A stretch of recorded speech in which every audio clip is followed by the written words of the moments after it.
ఈరోజు కరెంట్ అఫైర్స్లో భాగంగా కేంద్ర సాహిత్య అకాడమీ అవార్డు గురించి చర్చిస్తాం.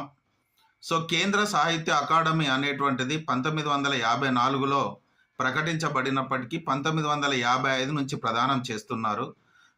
ఈ 1955లో తెలుగులో సూరవరం ప్రతాపరెడ్డి గారికి కేంద్ర సాహిత్య అకాడమీ అవార్డును ప్రకటించారు.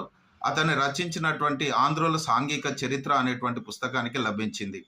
ఇక తెలుగు వారి లోపల 1973లో డాక్టర్ సినారే గారికి మంటలు మానవుడు అనేటువంటి పుస్తకానికి, 1974లో దాశరథి గారికి తిమిరముతో సమరము, 2021లో గోరేటి వెంకన్నకు ఒల్లంకి తాళం అనేటువంటి పుస్తకాలకు కేంద్ర సాహిత్య అకాడమీ అవార్డు లభించింది.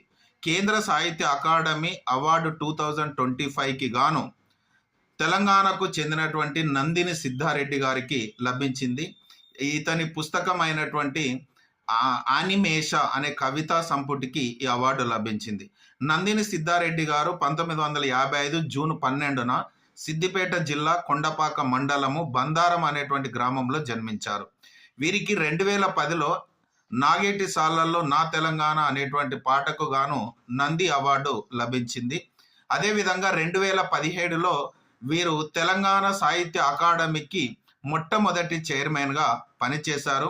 వీరి యొక్క ప్రముఖమైనటువంటి రచనలు భూమి స్వప్నం, ప్రాణహిత, ఇక్కడి చెట్ల గాలి, సంభాషణ, నాగలి పాటలు, అడుగు.